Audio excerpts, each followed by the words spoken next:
So welcome, Deputy Secretary, if you want to launch right in.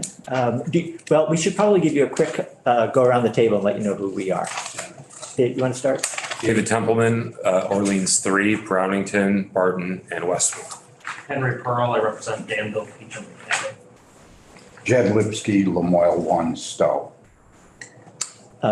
David Durfee, Shaftesbury, Glastonbury, and Sunderland. Esme Cole, Windsor 6, Hartford. John O'Brien, Royalton, and Tunbridge.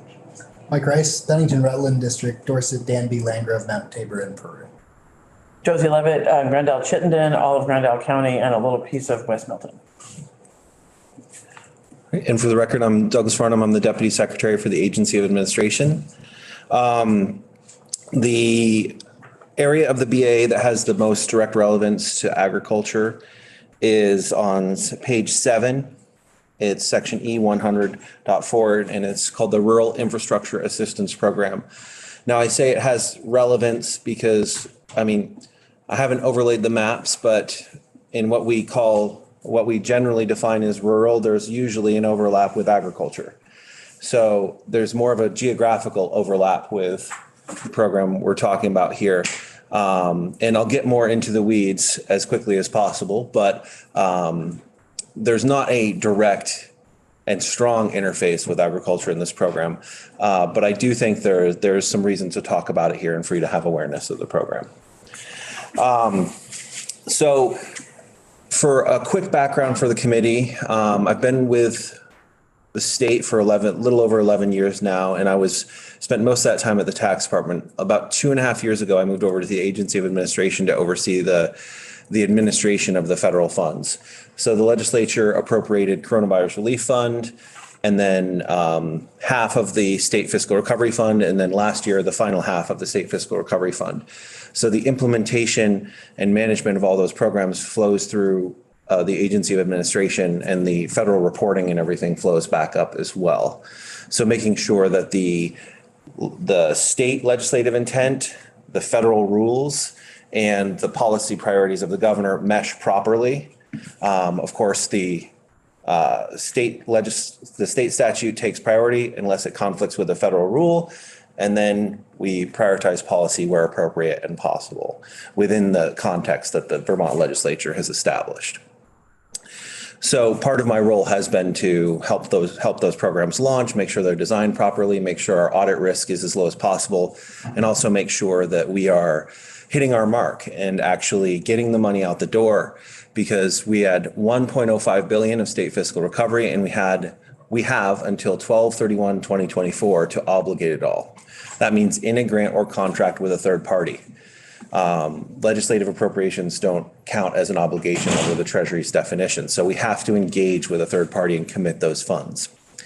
That's significant because at this point in time, we're still compiling our report through the end of December. But at this point, we estimate just over 400 million, somewhere between 400 million and 500 million of that 1 billion is already obligated. So the programs are moving, they are obligating funds, and the opportunity to participate in those programs is dwindling as those funds are committed. We then have another 2 years to spend the money, which is a separate concern with capital programs, right? So we really have to stay on top of it and move quickly. The problem with moving quickly is that you're more prone to taking the easier path or making mistakes, taking projects that are easier to work on. And last summer, we received reports on our first annual report summarizing what projects had been committed to.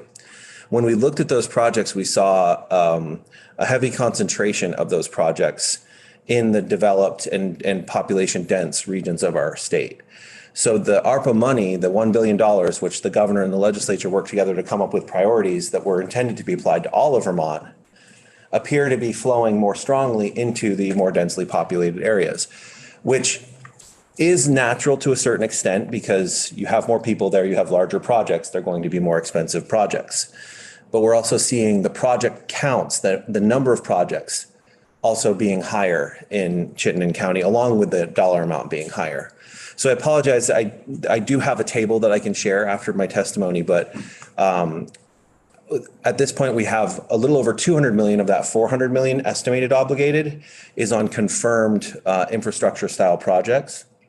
Where we have the location, where the agency has vetted it and said, we are moving forward with this. And out of the 220 million, about 66 million is in Chittenden County.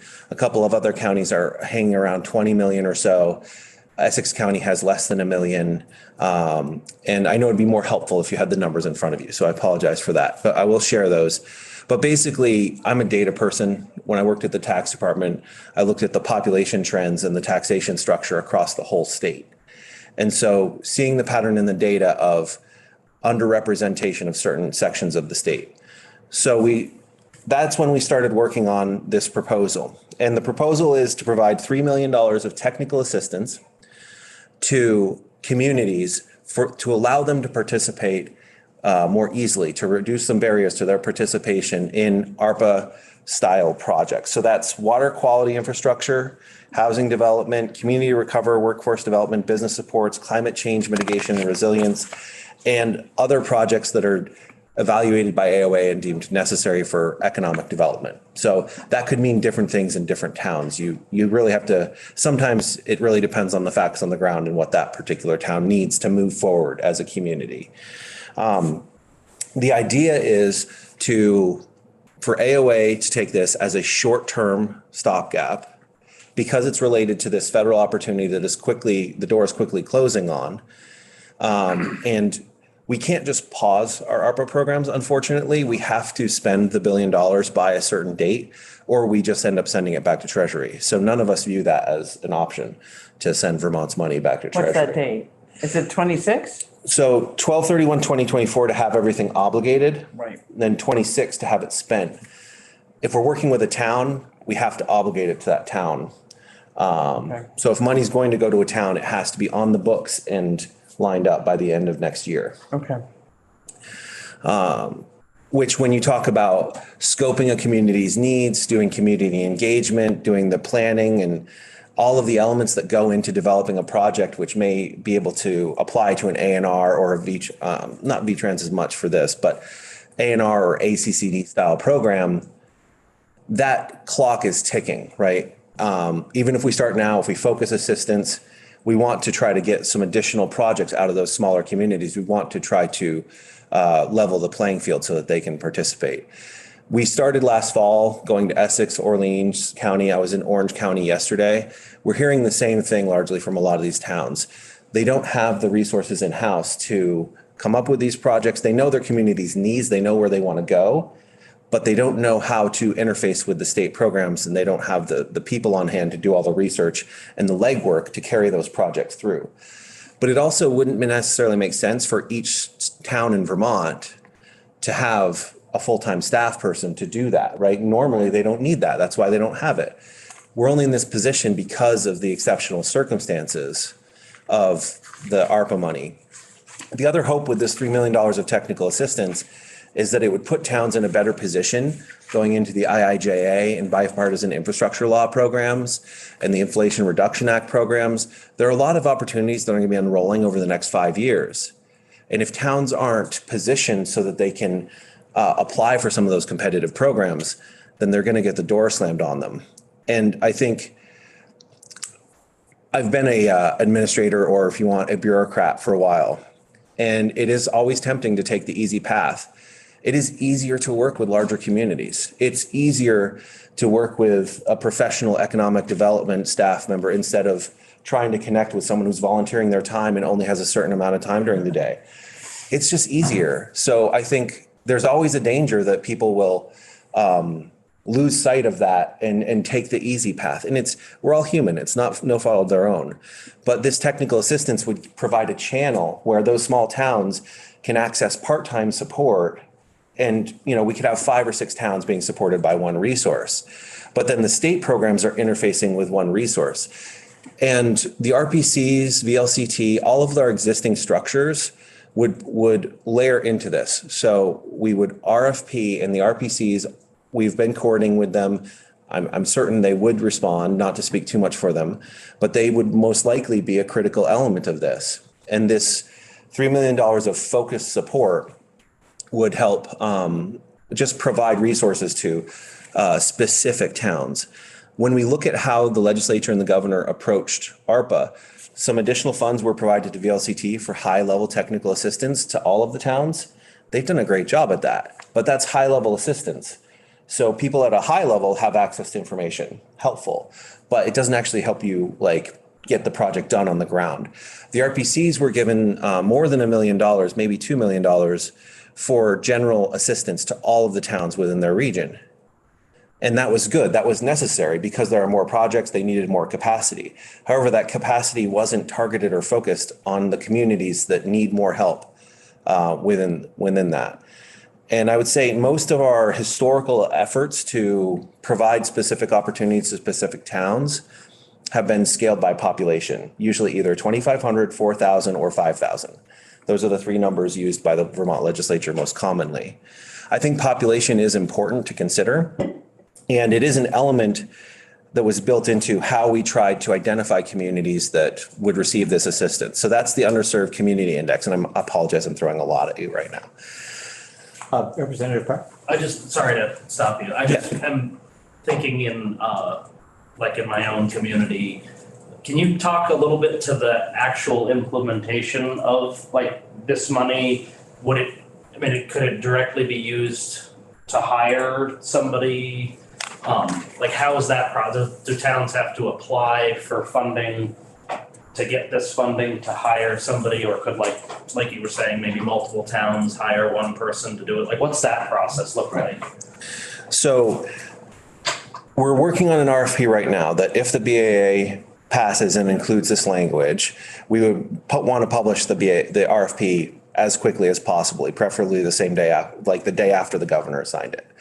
We can't publish it before it's officially law, but we would want to publish it as quickly as possible. That would let us set up retainer agreements. The towns could approach those retainers without going through AOA if they're on the list for those services. The services would range from community needs assessments to federal opportunity advice to long-term project implementation and management. When the towns approach the retainers and scope out how much support they need, the retainers would then coordinate with AOA to make sure they have the funding to provide those services for that length of time. So that would be one half of the model. The other half would be for towns that are, say your town is 1,400 people. You haven't hired an economic development staff in the past, but this is the right time to do it. Or you want to go in on a resource with 2 or 3 other towns. Towns could also approach AOA directly to set up a grant to help fund that position. We haven't gotten into the weeds of how much of the position we would likely be funding. I do think with $3 million in 60 eligible municipalities, I estimate roughly half will participate. I want to make sure we have at least $100,000 for any community that engages with us. That's the rough math, but we would monitor it closely over time. And I do think the establishment of shared resources for smaller municipalities to get consistent resources that are under their control, that's a gap that should be identified and filled here. And then, of course, if we're committing to helping with that resource, we have the $3 million, it would be committed to helping fund that resource for multiple years so that they have some predictability. Mr. Chair? Just going to ask it for those who, most of us perhaps, who aren't familiar with the way budgeting cycles work.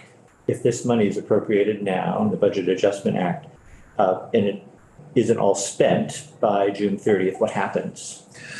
So generally speaking, the Commissioner of Finance and Management has carry forward authority and it would carry forward. It can also be written into the structure of the law. If it's not specifically saying you have to, you can only spend the money during this time period, then Finance and Management will usually authorize the carry forward to continue spending the funds. It is possible we would have everything obligated by June 30th. We certainly wouldn't be spending all of that money by June 30th, but it is possible we would have it all obligated. Representative Temple. Just a couple of quick questions and a more profound one after. So is there a name for this program? Yeah, the Rural Infrastructure Assistance Program. Okay. And when will these 60 townships be notified of this process? When will you said there's a certain amount of money put on reserve with each town's name on it and they'll be able to access it? Is that? I wanted to keep the reserving process informal and basically trying to get the most bang for the buck and leverage and create the most projects possible. But as soon as the BAA passed, we would work with the RPCs, VLCT, the RDCs, and do direct contact to every town on that list. Okay. And How do we find honestly, that list? Haven't so. developed it yet. So we have built an index. We did receive feedback on the way the capacity index was structured and from legislators and from VLCT, and we've been integrating that feedback. So I shared the current version of the index, but we are looking at modifying the capacity index to be more, we were using some indicators which we hoped were good proxy indicators, but enough anecdotes of them being inaccurate were brought forward where it wasn't apparent in the data that there was, yes, they don't have a town administrator, but they have 5 economic development staff. But Vermont has no data set of municipal staff. It doesn't exist. So what date will our townships hear from your office? I mean, do we have a general window? So the straw voting on the BAA is, I think, still around Friday. The communities would be notified within a week of the BAA passing. Okay, so 2-3 weeks from now. Right. And then my more complex question is, when you had spoken to the Rural Caucus about this before, you were talking about identifying projects which are from beginning to end. In my particular township of Brownington, we have entered into some of these projects and finished them, but found ourselves in debt due to inflation increases. Will your program be able to address any of those over budget issues? So it won't be able to be directly invested in capital costs. It could help with planning costs and project management costs. So it might be able to help a little. What it might be able to help more with is helping that town identify alternative funding sources and apply to those alternative funding sources to see if they can plug the gap. Beautiful. Okay. Because that's the hard part sometimes is finding the right grant program. Like some of these towns are able to put together stacks of 8 different funding sources to make a project happen, because that's what they have to do in order to find all the money to make it happen. So I think finding the money, yes, directly providing it, 3 million wouldn't go very far in that context. I imagine we can spend the next 5 minutes asking questions, but if there's anything else that you haven't had a chance to say that you really want us to hear, I'll give you a chance to. Sorry. I would say I tend to err on the side of not giving a hard sell because I'm a data person. I was in the military before I came back to Vermont. I grew up in Vermont, went to the military, came back to serve state government. I don't like to do hard sells. I like to look at the data, present the facts, and let the policymakers make decisions. I do feel like we are headed in the wrong direction. And this is an attempt to, not to jerk the wheel over, but just to make sure we provide the opportunity to every town and respect them in their process. I think I grew up in Marshfield. I think it's very important to meet the towns where they are. And I do plan this spring, if this passes, I would be traveling to different towns, talking with select boards personally, really trying to make sure they don't miss the opportunity here. Representative Rice? I just wonder if you could talk a little bit more about those changes that you've made, the tweaks in the. Yeah. So there was a town administrator variable, and we're getting enough feedback that it's okay, this is not representing what we had hoped it would represent. So, and we had tiered the population indicators. We're going to smooth out the population indicator so it more accurately reflects the difference between a town of 1,000 and a town of 2,000. We're going to look at the municipal budget, which we have one data set for municipal budgets in Vermont, and that's from our federal submission last year. It's not a piece of data we normally collect, but it was used to submit to the US Treasury. So we think it is at least relatively reliable. We're still going to do some data checks on it to see if anything stands out. So population, budget, and then we are going to look at the municipal grand list, because 2 towns with the same population could have vastly different municipal grand lists, vastly different tax bases on which they can levy taxes and raise taxes. I do know Vermont municipalities are complex, so sometimes you'll have a very wealthy section of town and a very destitute section, and it's not necessarily homogeneous. So those are the three we're looking at right now. We got a lot of pushback on the inclusion of a university indicator. That is common in most national indices, but we've gotten enough feedback at this point that it's like, okay, well, we don't necessarily need to have that in there. So the capacity will likely be structured by those three variables. We also looked at roads, and we were looking at the percentage of paved and unpaved roads. We've been getting a little bit of feedback about that as well, that sometimes not paving is a decision that a town is making. I'm still going to pick on a town, Woodstock. Almost all of their roads are unpaved, but personally, I do think they would actually have the resources to pave if they chose to. They choose not to. So it's not necessarily a great variable. It does reflect a town's inability to maintain paved roads in some cases, but when we talked about that, roads bring strong emotions sometimes. So we felt like maybe we should stay away from the roads.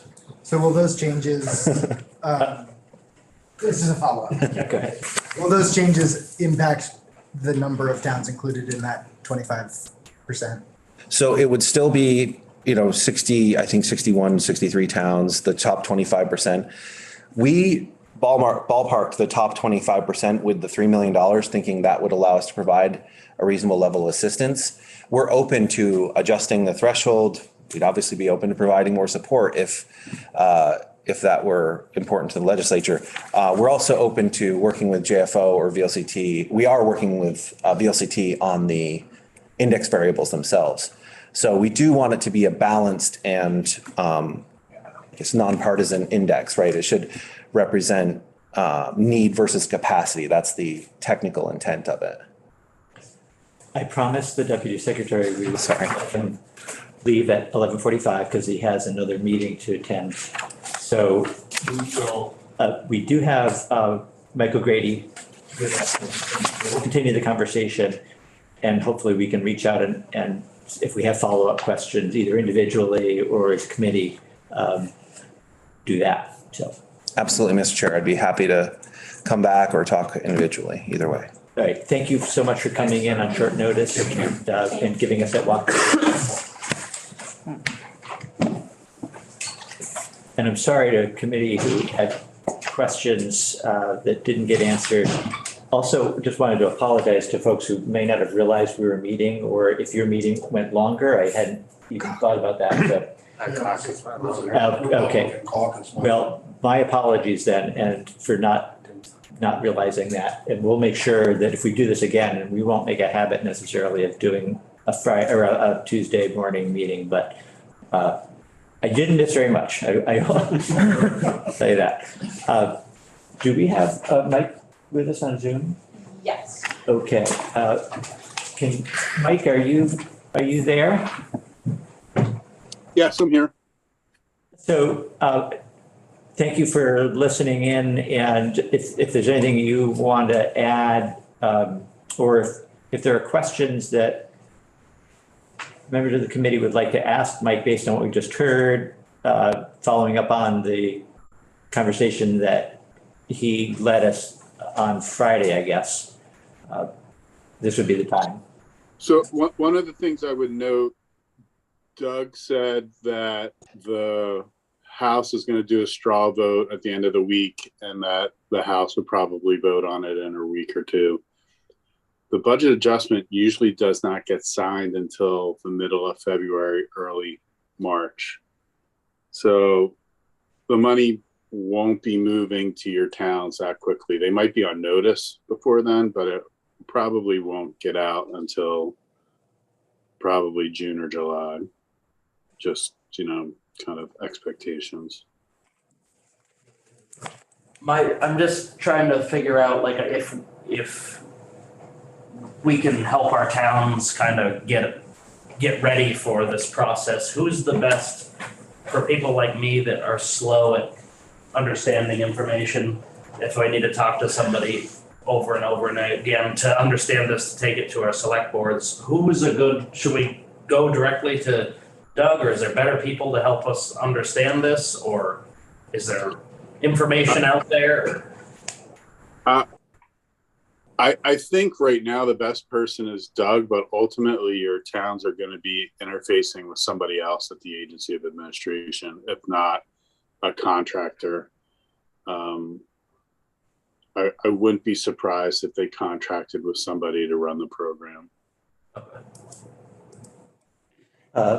Yes, John.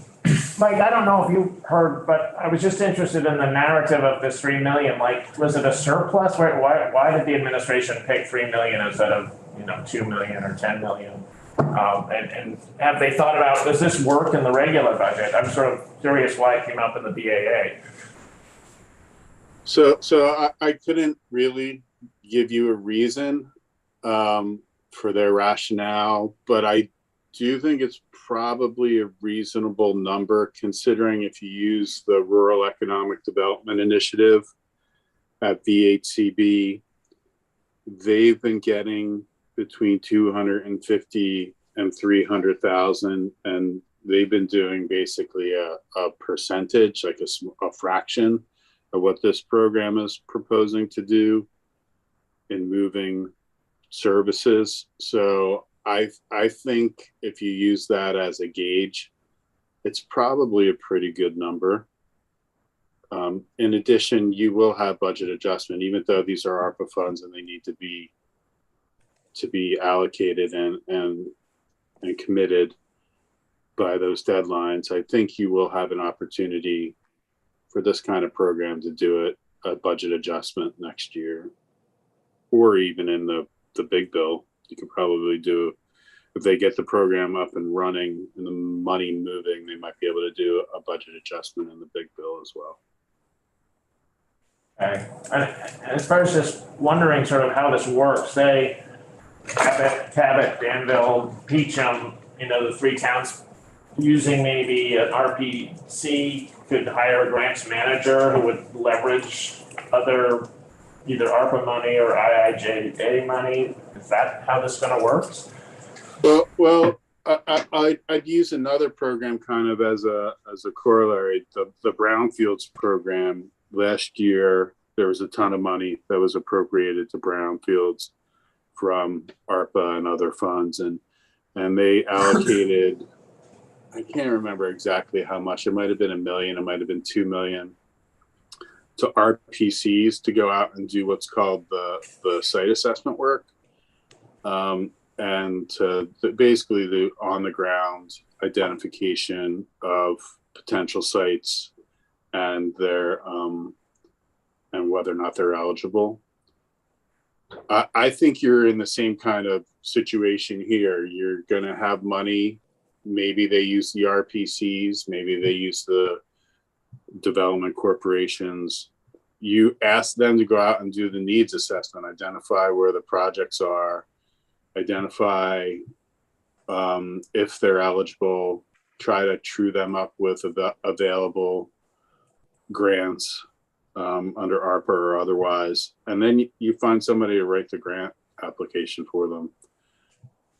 That's basically what READY does. It's basically what the RPCs have been doing for brownfields.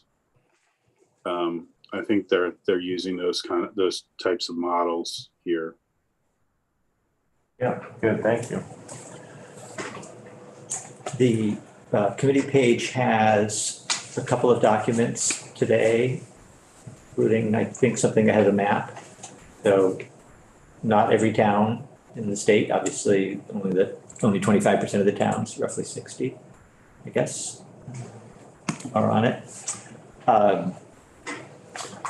Other questions? When Mike was in last week, we were looking at a document that spells this all out. So if you want to go back to Friday, you can see the letter that we got from appropriations, and so this was one of 3 items that we were asked to look at and give feedback on. One of those items, Mike had indicated he didn't understand what it was referring to, and it turns out it was a typo of some sort. I heard this morning from appropriations, we didn't need to worry about it. So that's done. may also have been a typo in the third item. It referenced AOA, Agency of Administration. I think it was supposed to be AOE. So we'll ask, this afternoon, we have somebody coming in from that agency, and we will get at least a quick confirmation if it's theirs or not. And I think it's a staff person who didn't get hired. And so they've got that money from the first half of the year. But we'll confirm that. Any other questions, any other thoughts on this? So the committee will, sometime this week, since we heard Friday as a tentative deadline for appropriations, wanting to have a straw poll, we should get a response back to appropriations in the next couple of days on this one remaining, really the only issue. And I'll say, there's not, it's not an obvious connection with the work that this committee does. There's the list of things that municipalities handle doesn't include most of what we do here. But I think it's helpful anyway for us to have heard directly from the administration on what they're proposing, and some of the communities we represent, may be candidates. So, yeah, Sean. So it is, maybe Mike, is it just, it seems unusual to sort of stand up a program like this in the BAA. And I'm just wondering, like, could we say, well, can you use the money for food resilience programs at rural towns? I mean, can we somewhat define, where the money could go or what kind of projects it could be instead of just like a sort of five hits? Good question. Yeah, I mean, I think that my understanding anyway is it's not unheard of, but maybe not the norm to stand up new programs. I think maybe a question is also, could it wait until the budget, given the timing and the realities of the timing? There may be a desire to try and get the money out there as quickly as possible, but would that actually happen? So I think that's a question. But then, yes, I mean, we could certainly say, if there's $3 million or some amount of money, would it be better used some other way, and propose that? Again, given the timing that we have to get a response. And okay. It's just a comment, sort of, Johnson. I may be the least qualified person to reflect on what the administration's thinking behind this BAA. But it struck me since I came on board that the governor has really wanted to reach out to the underserved, most rural communities from all quadrants, and to take full advantage of these federal programs that the window is closing. So there are a lot of more modest communities that do not have zoning administrative planners or clerical staff to manage these things. So it just seems totally fitting that this initiative is focused to those kind of communities. I was just going to add to something you just said, which is, I'm in Grand Isle, I'm on the select board. We have a very busy town clerk, a very busy treasurer. We have a half-time zoning administrator, and we're just twiddling our thumbs, quite honestly, because we have $635,000 in ARPA money, which isn't enough to do hardly anything that we actually want to do. So I have to look at the thing to see if Grand Isle town even qualifies as an underserved town. I don't think it does. So then if we don't qualify, then we just have to figure out sort of how to spend that money without, it does, Grand Isle town. You're looking at a list. That's No, not Grand Grand Isle. Isle Town. Sorry. Yeah, Grand Isle, Kettle of fish. Isle of Mont always is the one, but not Grand Isle. And Halifax was at the top of the list, as I recall. But so how do you then pitch yourself as a town that actually could benefit from some help, but we don't quite qualify, but we don't have the staff to help us leverage our ARPA funds into a grant. Throwing it out there Yeah, no, for everybody. right, I mean, that, where you, if that cutoff is at, it's gonna be, there's gonna be somebody right below the cutoff that's going to, you know, Right. arguably be almost as deserving or just as deserving. But, Mike, and help me out here. Towns have all received a certain amount of money, 650,000 in the case of Grand Isle perhaps. But I think we're also talking here, or maybe we aren't talking about that at all. We're talking about additional money that towns can apply for. But Right. don't have Because the capacity. Ultimately, what we want to do is we want to build a new town building. And there's no way 635,000 is going to get us there. And I think we're sort of under the illusion that we do have time, but we don't have to allocate it till 2024.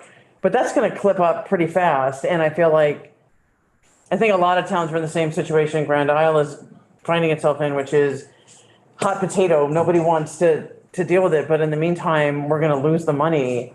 So I guess I'm just talking out loud and struggling with how do we get people to realize that we do need to actually start moving. And I guess Michael, I guess there's a question for you, which is what help is available for towns? Can they just use their regional planning commissions? Can we just go to Northwest Regional Planning and ask, well, can you help us with a grant? Or do we have to be part of this 3 million to get their help for that? Well, I think you can always go to the regional planning commissions. I guess your person would be Catherine Dimitrick.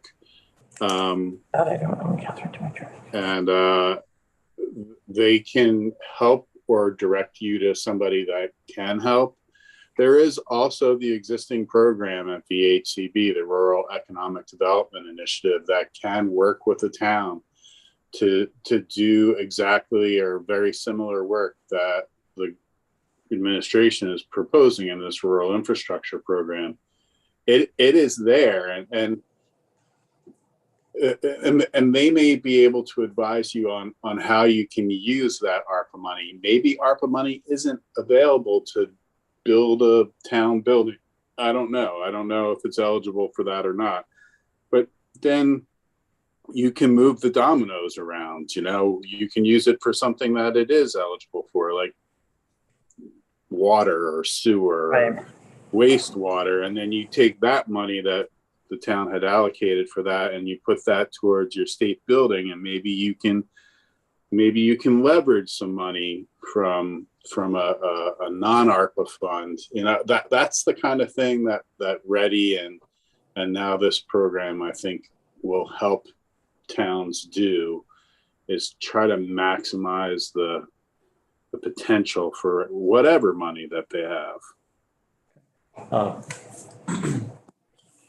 Just about 12, so why don't we take, Mike had a question, and then if everyone's good, we can break. Yeah, Mike, I'm just wondering if you have any better understanding of sort of why not just scale up Ready with this money? Why stand up a separate program? I don't know. I tried to talk to VHCB about that, and the person